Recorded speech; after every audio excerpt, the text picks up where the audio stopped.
Welcome to Core Cutting This Week. The podcast recorded October 26, 2019, a rare Saturday edition of the Core Cutting This Week podcast with Jess.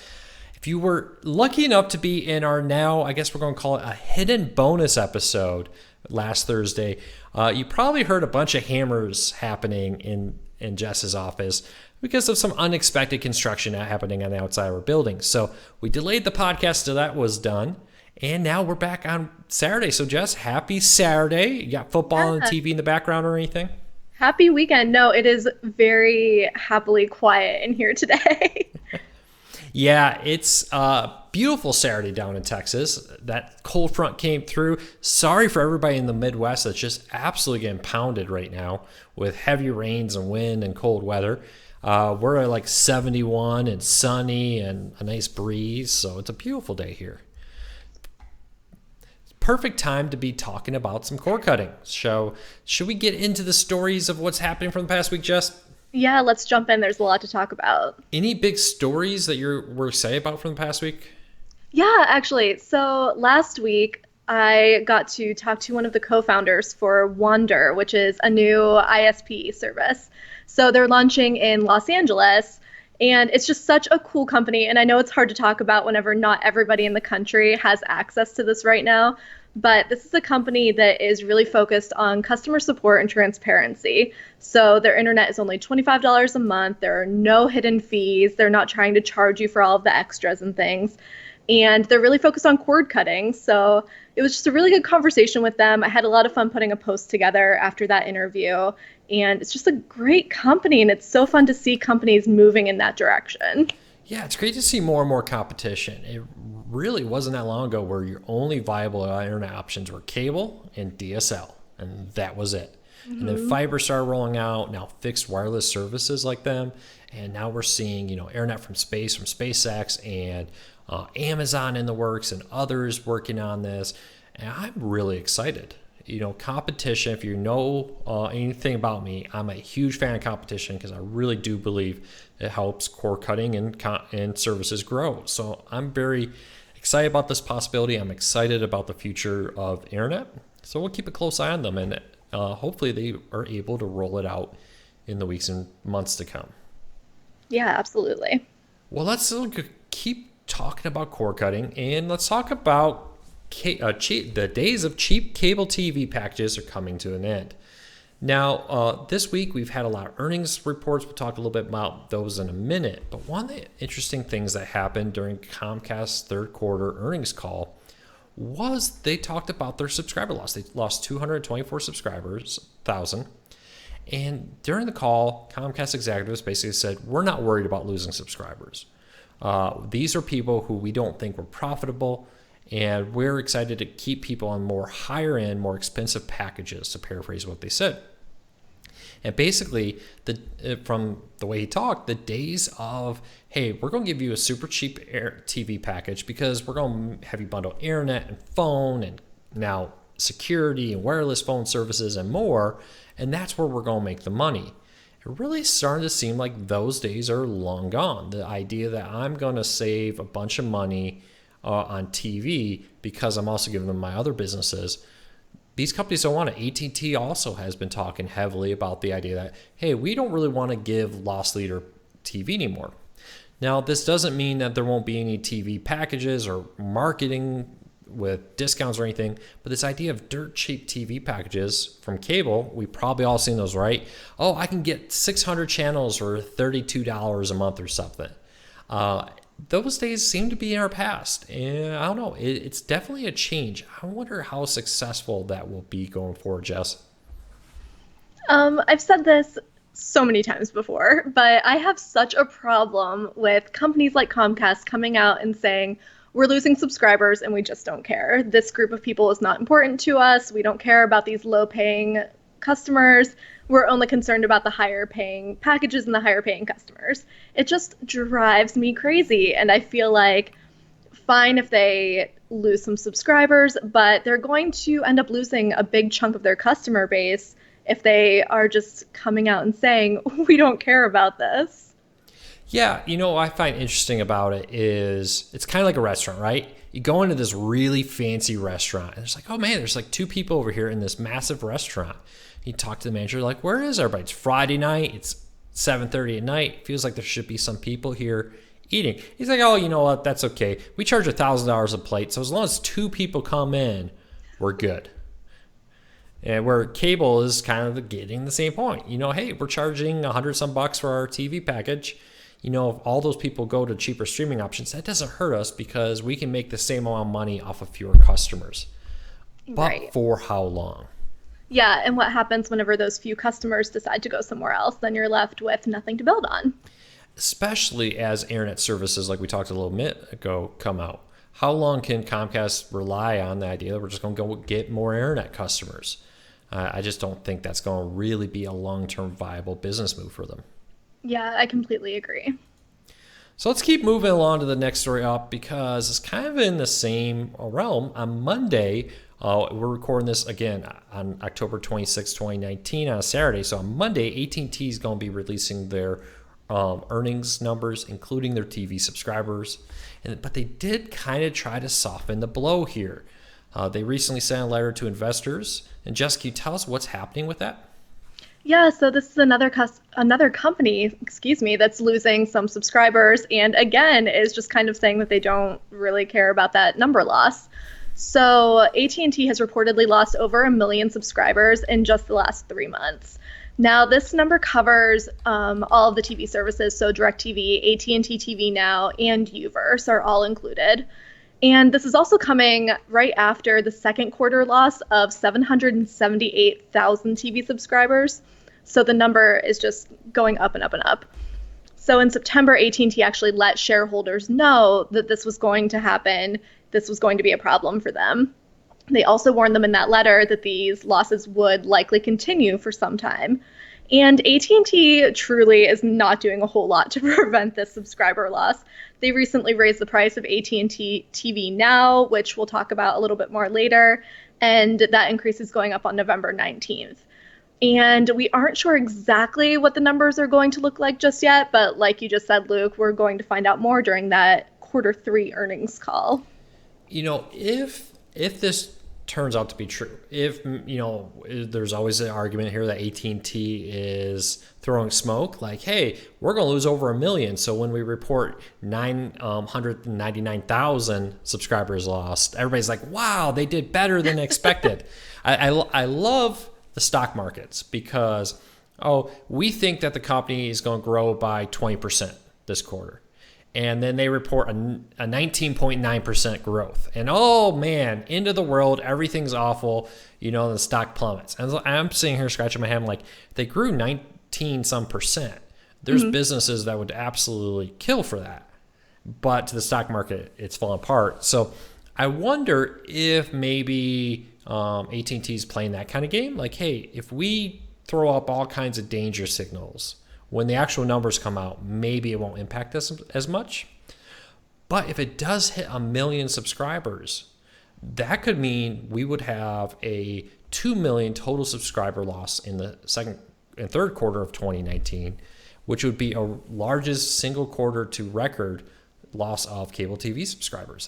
That's unbelievable. Yeah, that's a huge number. And to be honest, I wouldn't be surprised if the number does reach that. I know just from listening to a lot of our readers, people just aren't super happy with AT&T right now, and they're having a big problem with this price hike. Yeah, and I can't blame them. AT&T, I really don't understand AT&T. They just came out and they just said that the chief content officer, however you abbreviate that, came out and said, hey, we didn't buy DirecTV for satellite customers or the satellite service. It's not that we love satellite. We bought them because we want to take their customers and move them to streaming options. Mm-hmm. Well, they better get moving quick, or there may not be a whole lot of them left if they don't get AT&T TV off the ground, HBO Max off the ground. I don't know. I'm going to be very interested to watch this. A couple things to keep in mind here. Verizon Fios lost more customers this quarter than they did the quarter before. Charter, though, with Spectrum, actually they lost fewer customers this quarter, not dramatically so. And I wonder how much of that may be Dish and AT&T's DirecTV customers. Some of them go to cord cutting, and some of them went to cable. Because their satellite is losing more subscribers than anything else. No, the cable and UVerse and all that. So I'm be interested to see this, and I wish we could kind of see where all these people are going. We know cord cutting is growing faster than ever because even with the fact that Spectrum had a tiny bit smaller loss this quarter than the quarter before, they still lost a ton. Comcast lost more than they did the previous. So cord cutting is growing, but I'm interested. I wish I could see exactly where AT&T's DirecTV customers are going. Yeah, I agree. And even though we won't get that information from the earnings call, I'm still very interested in this earnings call just to see the exact numbers and what's happening at AT&T. Yeah, one thing to add here real quick, I know AT&T TV Now is getting another price increase. That will not be reflected in these numbers because that announcement and the actual price increase of it both happened after the end of the third quarter. So keep that in mind. We'll have to wait until January to find out what happened to AT&T TV Now. But even still, I will be very interested to see the subscriber count for AT&T TV Now when that comes this quarter. Is it declining as expected? AT&T is again warned that they expect that service to continue to decline right now. So let's take a look at another company that we actually have firm numbers. Comcast has lost 238,000 TV subscribers as the lovely earnings season continues. That is up from 224,000 subscribers lost in the second quarter, and it's a massive increase from the same period in 2018. This works out to be Comcast losing over 2,500 customers every single day. And if AT&T's numbers are right, that'll be over 10,000 TV subscribers canceled every single day from AT&T and Comcast. And that'll put Comcast at about 1 million TV subscribers lost over the next year if this rate continues. But cable revenue did go up 4%. Comcast says this growth came from high-speed internet, business services, wireless, and other revenue. But an ominous warning change here. For a long time, these companies said, hey, we're losing subscribers, but we're making more money.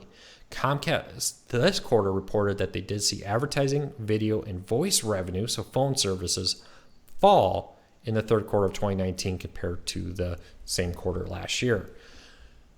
Red flags starting to pop up here that maybe this hunky-dory, everything's great situation isn't what they say it is.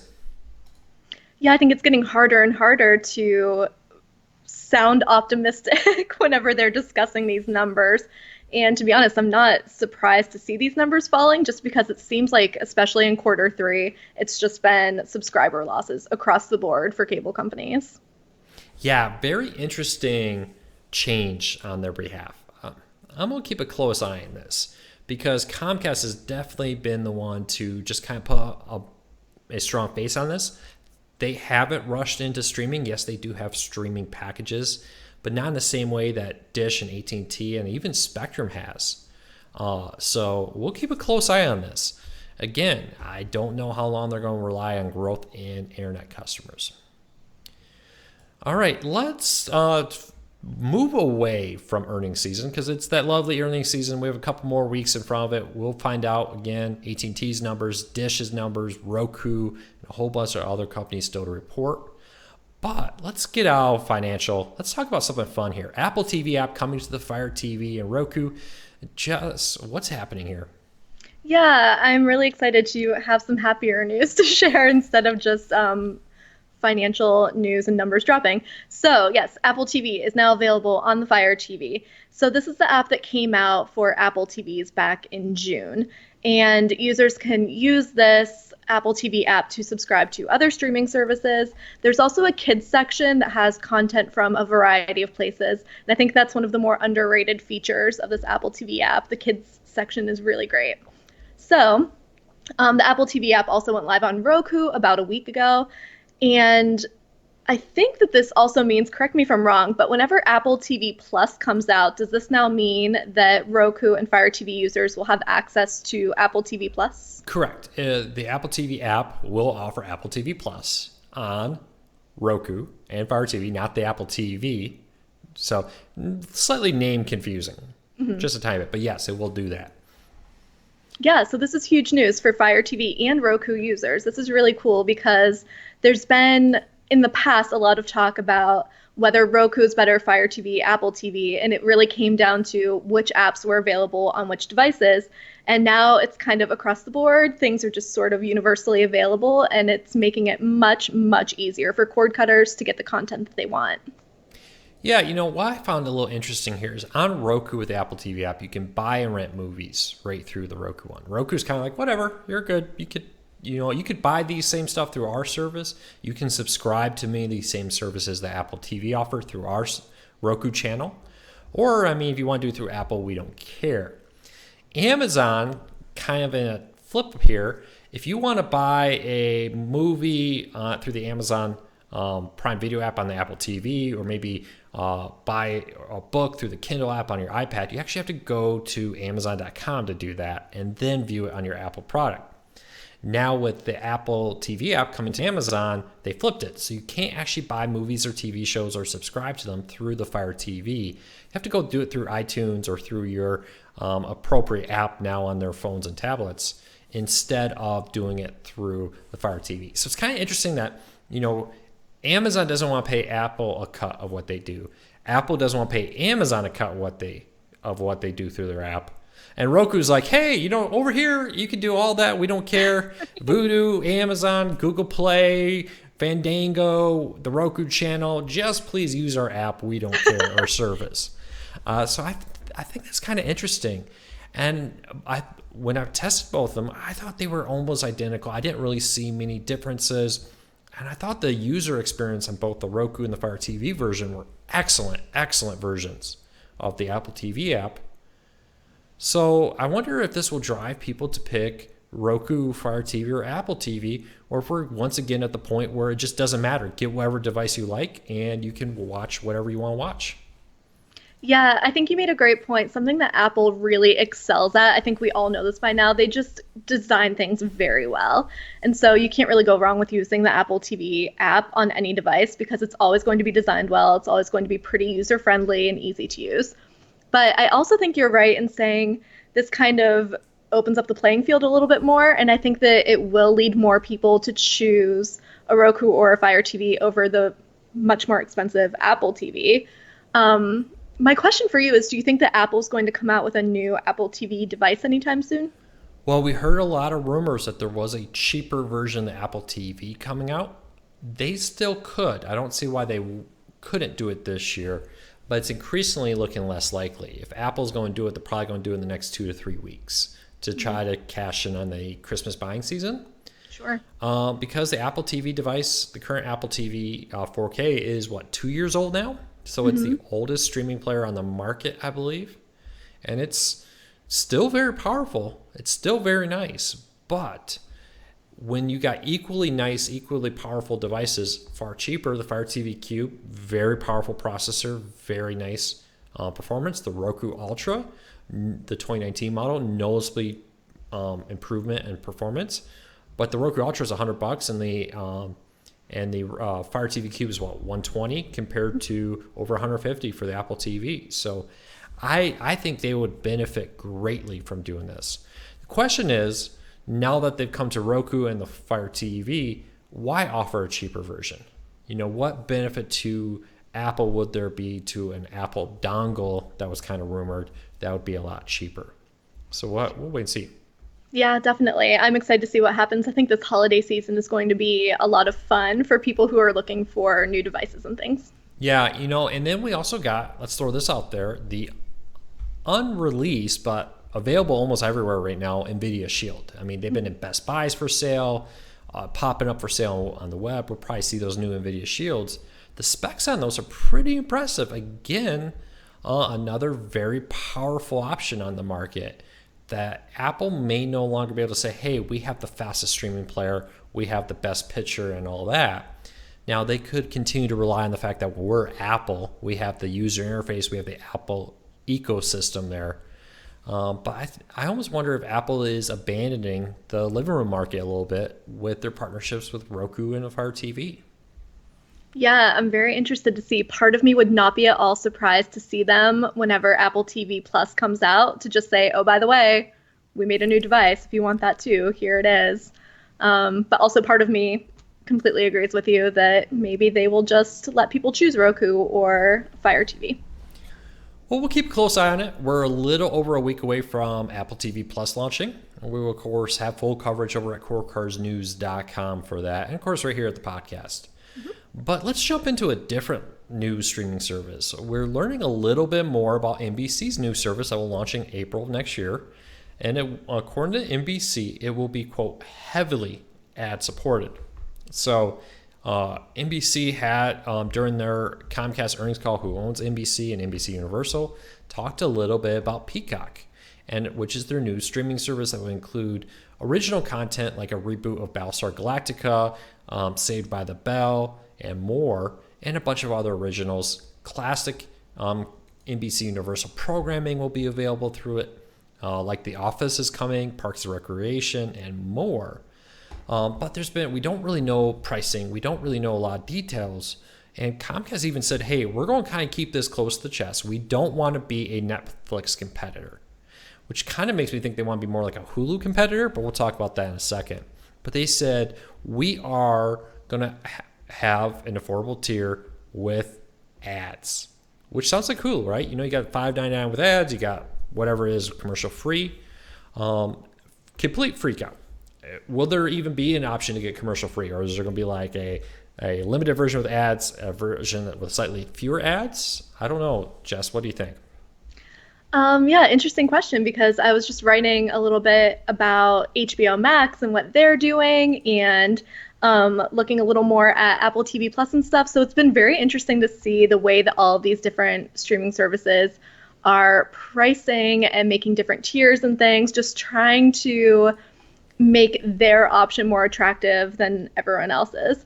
I think that what NBC's Peacock has going for it more than anything is the content that they're going to have available.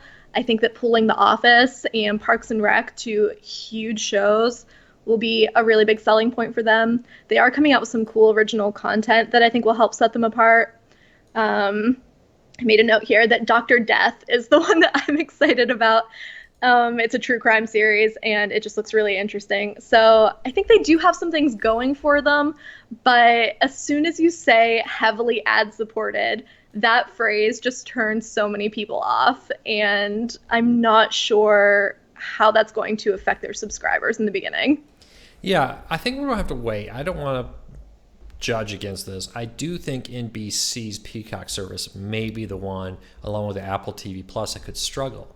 Now, Apple TV Plus, I think, we kind of talked earlier about that being the one most likely to fail. But now that they're offering a free year of it, if you buy any Apple product, that could give Apple plenty of time to build up their infrastructure here. NBC has a lot of beloved shows. The question is, is there enough there? Is the price competitive? Reports where they wanted to be a pretty premium price. Then Disney Plus happened, and they decided to go down to $10. Will people pay $10 for Peacock with ads, or when they can get Disney Plus cheaper, Apple TV Plus cheaper without ads, or are they going to have to go even cheaper? Are they going to have to drive down the price to $7 a month with ads, or cheaper? I don't know. We'll keep a close eye on it. I don't think they're doomed. I just think they have a tougher road ahead. I mean, you look at Disney, and they're pulling in every stop they can to get this into the hands of their customers. NBC has the ability to use Comcast a little bit, but from all indications, for now, they're not necessarily willing to give it for free to their customers. So we'll wait and see, because they talked about, hey, we'll use our set-top boxes and Flex to put the service in front of people, with the idea that then they would turn around and pay for it. So we'll have to wait and see. I'm interested in the fact that they feel like they have something so good that they don't want to announce it until just before the service launches. What do you think, Sure, Jess? and fair enough. Whenever we're hearing announcements from everybody all at the same time, it probably makes sense for them to just sort of hold tight and wait a little bit longer. Yeah. Now, it'll be interesting. Will Peacock or HBO Max hit the market first? Get your bets in, folks. Put your bets in the comments. What do you think, Jess?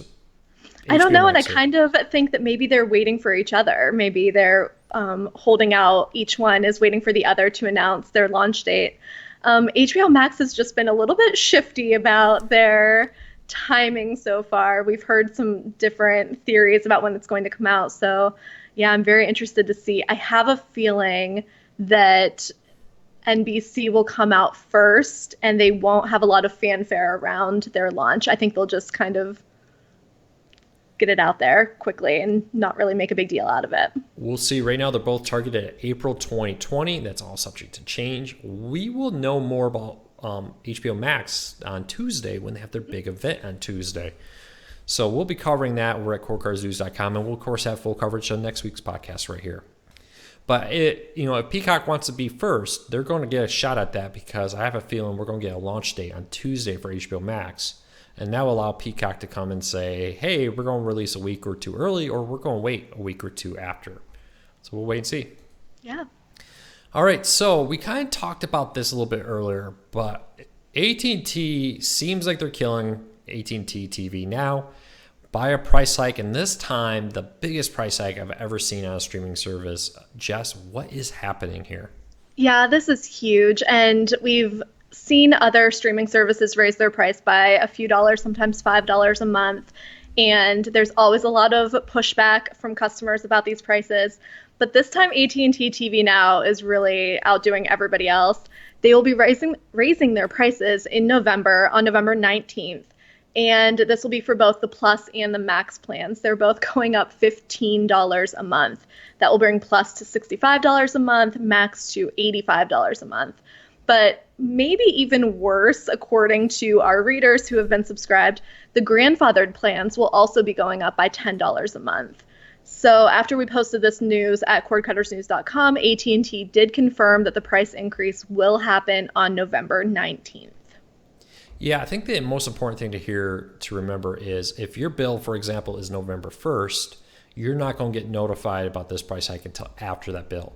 Because the price hike does not take effect until your bill on or after November 19th.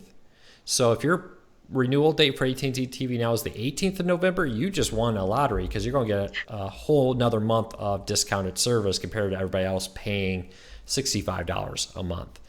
But yeah, so if you didn't get a notification yet, the reason behind that is your renewal date hasn't come up yet.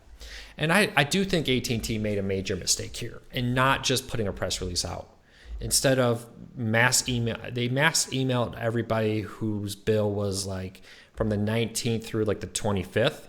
They just kind of sent out one on this day. And this left, a bunch of people getting the notification and a bunch of people not. So is it happening? Is it not happening? Is this another glitch? Because AT&T has had that happen before where they've sent out incorrect pricing on emails.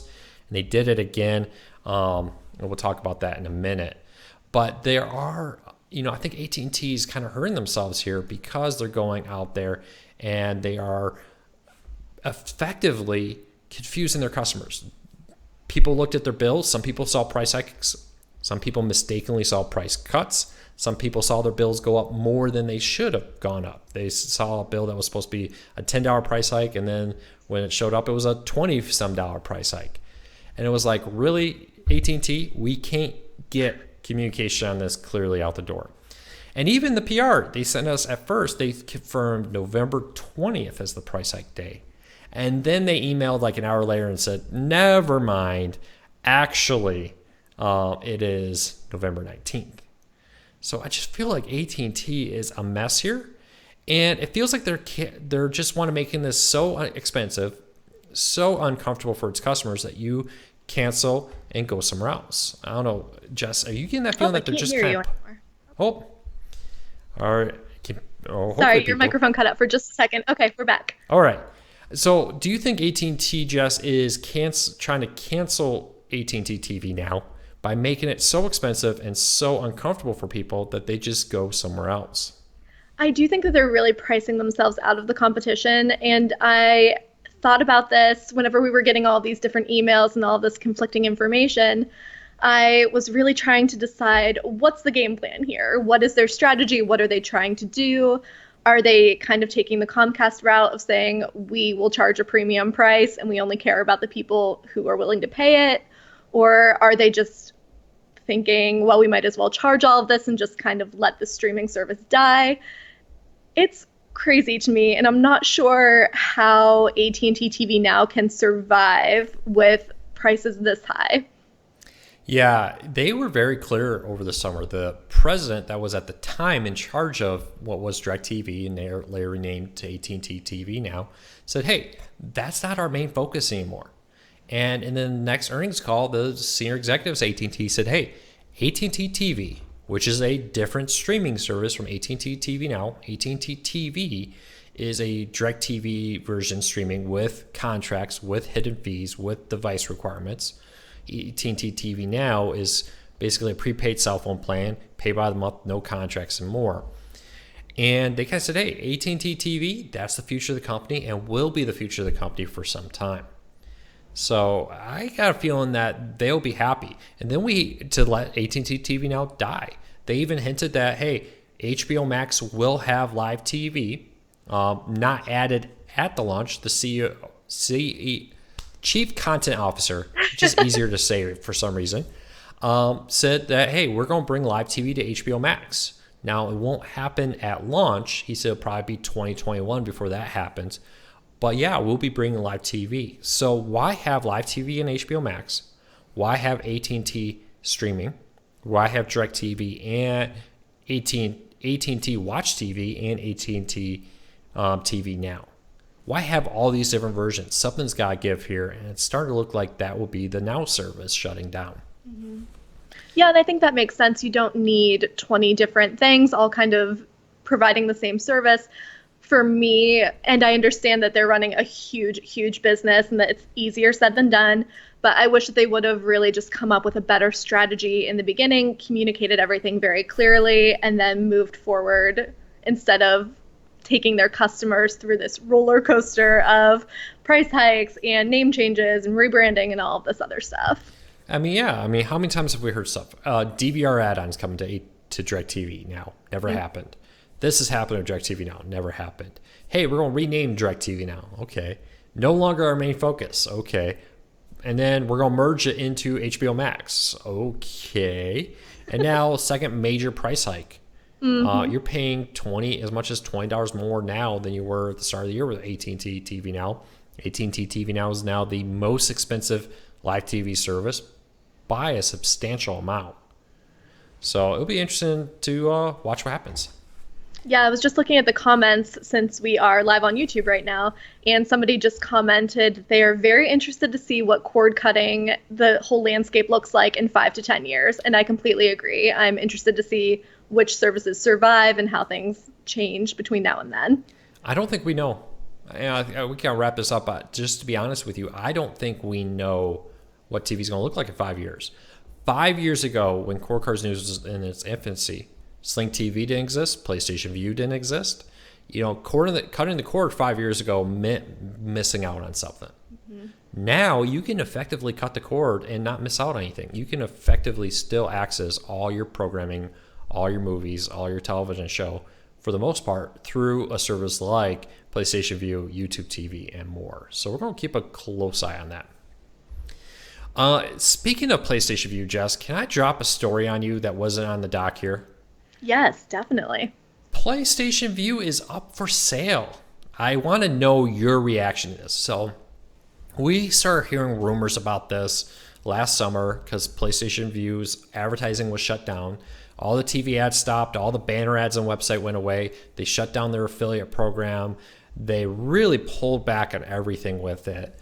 And it left a lot of people wondering what was happening. A lot of the things that were talked about over a year ago. So over a year ago, the head of PlayStation View talked about a European expansion, different features coming to PlayStation View. A lot of that didn't happen. And now, according to the Informant or Information? I always screw up the name of the website. I don't have the Informant, I think. The Informant. I don't have the story in front of me. I'm doing this from memory. They report that they've confirmed that Sony has hired a bank to represent them in trying to find potential buyers. That, according to reports, they've approached several companies, including Fubo TV, about buying them, and that PlayStation View is up for sale. I have heard that they're losing subscribers. According to the story, there was only 500,000 subscribers. At one point, it was reported that PlayStation Vue could have as much as 800,000 subscribers. So that would mean they've lost several thousand, 100,000 subscribers to the service. And that puts them well behind. Sling TV and Hulu, we've confirmed over 2 million. Reports are that YouTube TV is at almost 2 million or over 2 million now. Mm-hmm. And with Hulu and YouTube TV being far newer, with Sling TV being a little bit older but launched about the same time, having, if this is right, more than triple the number of subscribers. There's just something wrong here with PlayStation Vue. Jess, does it surprise you it's for sale? And what went wrong? What's wrong here? I'm not at all surprised, and I was on our Facebook page earlier this morning and can tell you that our readers are also not surprised. I think that this is a streaming service that has the potential to be really, really great, but they made some huge mistakes along the way, or maybe not mistakes, maybe deliberate decisions. But I think we have to talk about how the name has hurt them. Calling it PlayStation Vue has made so many people believe that you have to have a PlayStation to watch it, that it's a link to PlayStation game consoles, when that's not true. And I think that was a major misstep for them. Yeah, honestly, I don't think it was just the name. I think Sony wanted a PlayStation Vue to help Sony more than Sony wanted to help PlayStation Vue. And what I mean here is it seemed like Sony did very little. Sony has this massive infrastructure they could have used to drive PlayStation Vue, right? Well, for the longest time, Sony smart TVs running Android TV couldn't use PlayStation Vue. The PlayStation game consoles do kind of market it, but man, they could do so much more with that. And then I also felt like they kept most of the best features for PlayStation Vue exclusive to the PlayStation for a long time. And then it was only very late where they started rolling out like multi-view to other devices and stuff. And by then I felt like it was just a little bit too little, too late at that point. It felt like Sony wanted PlayStation Vue to bring subscribers into the Sony ecosystem than to take subscribers from the Sony ecosystem and push it to PlayStation Vue. And I know it's a little bit of a business thing. A lot of people told me, Luke, I wrote an article about how PlayStation Vue failed and what went wrong here. A lot of people told me, Luke, PlayStation Vue did not fail. Look, it's got 500,000 subscribers. Well, a few things here. According to reports, it's losing money. Sony does not have the ability to pay bank contracts off of like DirecTV and Dish, like Dish and AT&T can with their streaming versions. And Sony is losing subscribers. If they're only at 500,000, according to all reports, they're anywhere from 300,000 to 100,000 subscribers down from earlier this year. With the recent renewals, it's one of the things that I don't think a lot of people understand about these TV contracts is you have to guarantee a minimum number of subscribers to get, hey, Disney, no matter what, we're going to pay you for 500,000 subscribers, no matter if we have them or not. With PlayStation Vue losing subscribers, it's very realistic that they could find themselves in a position of paying for subscribers they don't actually have to these content owners. So I would say, yeah, PlayStation Vue failed. So that's unfortunate, though. Yeah, I noticed somebody called the title of that post that you wrote about it clickbait, and because you asked why it had failed, and I would not call that clickbait at all. I would say that you definitely made some great points about why it is failing. Of course, there's always potential for something to happen where the service could come back and could be better than ever. But yeah, for right now, I think that was a reasonable thing to say, that it is struggling and they are trying to sell, and that there's a good chance that it just will fail. Yeah. Hey, Jess, why don't you read the Verizon free Disney Plus story there? And we're going to keep a close eye on the PlayStation Vue story, but I'm going to go swap a battery pack real quick. And why don't you read that, and then we'll finish up the podcast. Yeah, absolutely. So Verizon announced this week that they are giving away a free year of Disney Plus to all Verizon customers. And this is for any Verizon customer who has an unlimited data plan. And we got a couple of reader emails this week about whether this is for existing unlimited plan customers or only for new customers. And I have verified that it is for existing and new customers. So Verizon is actually the exclusive wireless carrier of Disney Plus, and they wrote a statement just saying that giving Verizon customers an unprecedented offer and access to Disney Plus on the platform of their choice is another example of their commitment to providing the best customer content available through key partnerships. So this is kind of exciting, and Verizon customers are really getting some great deals right now. I know for me personally, I just bought a new iPhone, and with that upgrade, I'm getting a year of Apple TV Plus. Plus, with this being an unlimited customer, I'm also getting Disney Plus. So depending on who your phone carrier is, you can really be getting some great cord-cutting deals right now. Yeah, one of the things we learned after our story went live was that Verizon's actually paying for these. So Disney's getting money for these subscribers. And this could significantly give Disney Plus a leg up. Not only is Disney putting the full force of Disney behind Disney Plus, which is stuff that Sony didn't do. I mean, Sony, pay attention real quick. Disney has ads everywhere in their theme parks. All their TV networks are going to be dedicated in the next few weeks promoting Disney Plus. All their little movie clubs and fan clubs and all that stuff has been setting out nonstop flyers. And Disney's just kind of taken the total Disney ecosystem and said, we're going to put this behind Disney Plus. Something Sony never did. Sony has Sony Music and television and all these different things that could have been corralled to push PlayStation Vue, but they didn't. So we'll see how this goes. But I think this is great for Verizon and Disney. Verizon says, hey, guess what? If you're a Verizon customer, we're going to give you free Disney Plus. Disney says, hey, look at this. We can get a huge injection of customers just by agreeing to make Verizon the exclusive partner for a deal like this.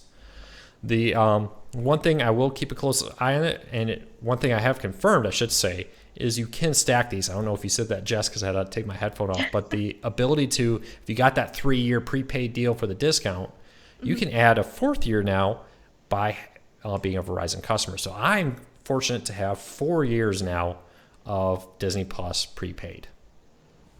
Yeah, that's huge. And once again, this is for existing and new Verizon Unlimited customers. So if you've been thinking about switching phone plans and you're looking for one more reason to choose one over another, there you go.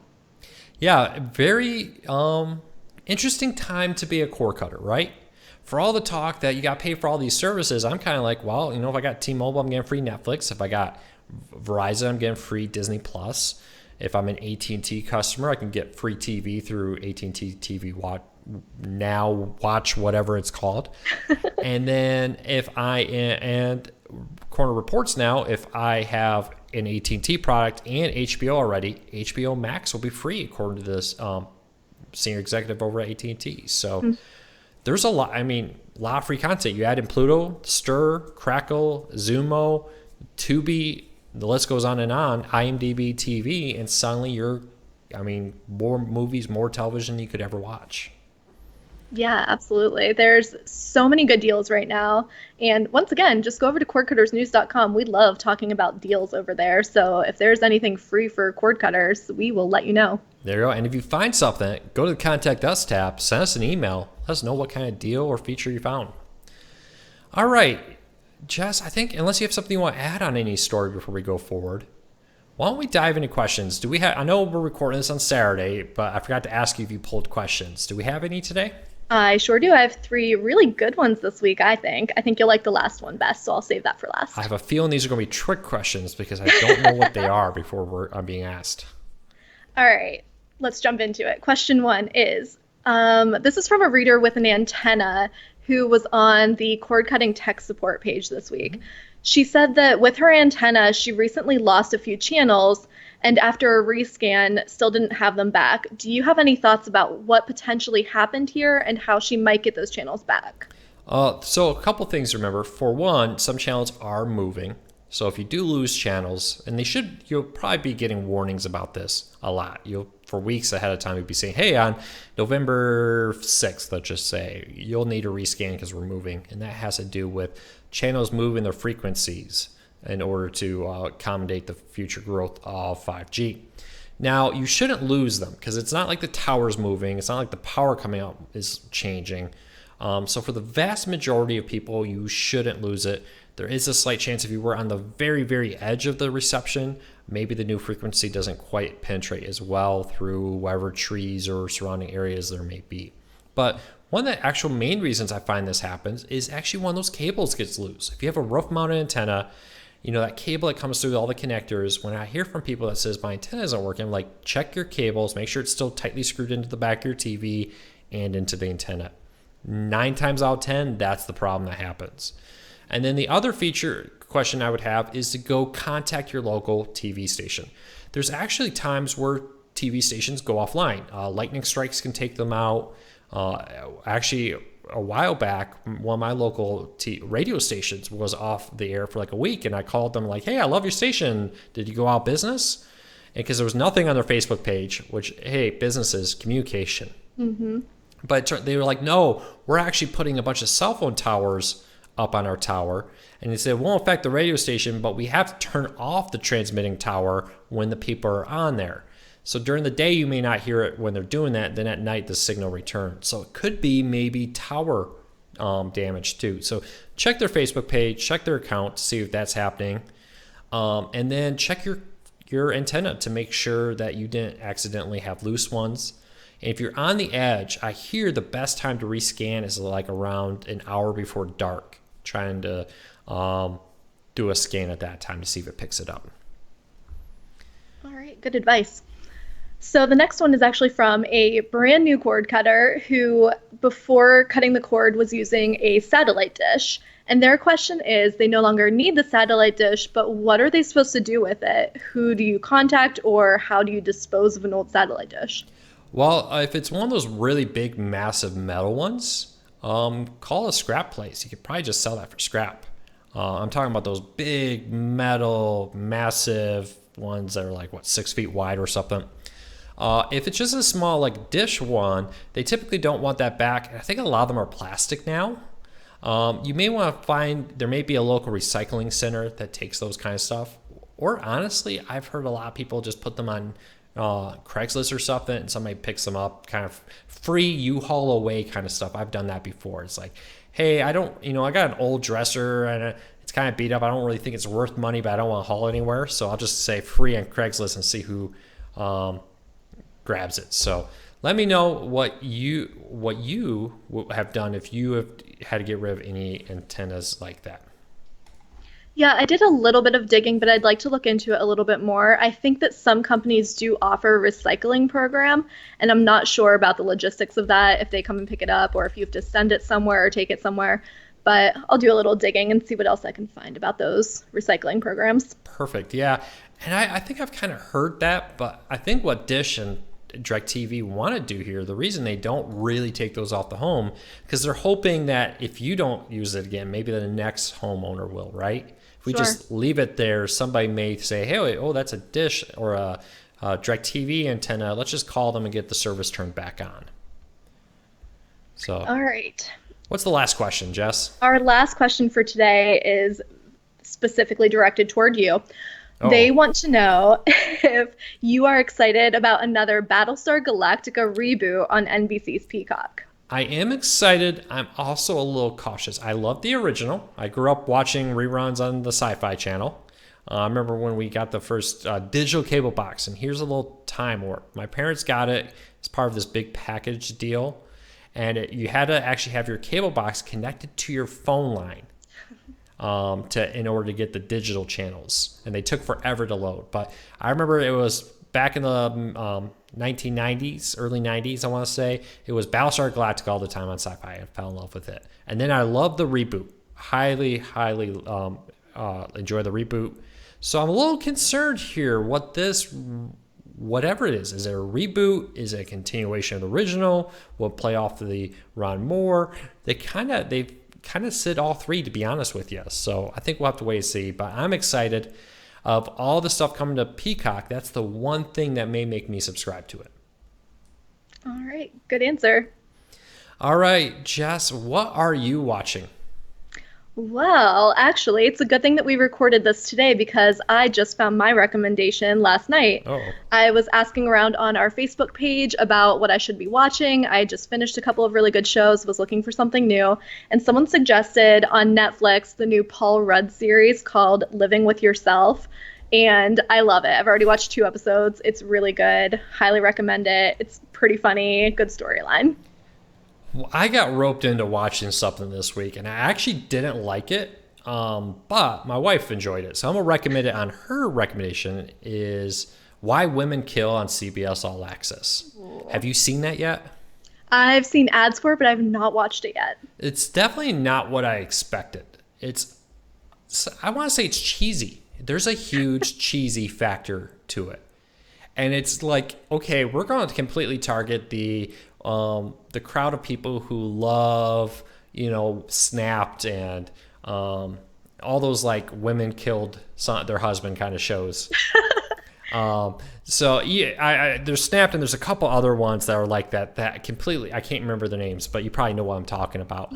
But this seems to be like, it takes the worst part of every one of those episodes and like over dramatically dramatizes it and then tries to add a little bit of humor into it. So I thought it was actually well shot and I thought it was well done. Not what I necessarily enjoy, but my wife liked it. So I don't know if I should be worried about that. But I would recommend it. 2 thumbs up if you enjoy Snapped and you kind of want a slightly comedy version of it. Check it out. Why Women Kill. I think your wife and I have very similar viewing habits. I think that's one I would like. Have you seen those memes? Meme time real quick and we'll wrap this up. Where it's like, Snapped and How They Got Away with Murder and all those different TV shows. And then it's like Netflix and it's just like straight up How to Kill Somebody is the name of the show. Have you seen that meme? Yes, and I love it. Yeah, that's my wife right there. Love it. And, honestly, I enjoy some of those shows a lot. So don't get me wrong, I enjoy them too. But it's like, man, at some point we just should have a whole TV show that's just like a guide on how to kill somebody and get away with it. Because that's kind of what all these are. I feel like I'm watching a guide on how to do that. But also how to catch the people that are doing it. Exactly. So I hope that all the police training videos use this to improve all that. Yes. So, all right, everybody, that's it for today. Anything you want to add, Jess? No, hopefully we will be back to our regularly scheduled programming next week. No more hammering. Yeah, so if you came in late, we did actually record a podcast on Thursday, but 90% of what you heard on Jess's end was a sledgehammer smashing the wall behind her. Mm-hmm. So we decided, that's probably not the best quality podcast we could do. So let's redo it. So hope you enjoyed this special Saturday recording. I will have the MP3 version of this live on your favorite podcasting app like Apple Podcasts, TuneIn, and more very soon. So I hope you have a fantastic weekend. We'll see you on Monday. And don't forget to join us every Wednesday, 8 p.m. Eastern, live on YouTube, youtube.com/CoreCarsNews for our weekly Q&A, and every Thursday, 1 p.m. Eastern, barring any unscheduled construction in the suite next to you, right here on YouTube for the weekly podcast. I hope everybody has a fantastic Saturday. Take care. Thanks for your support. I really appreciate it.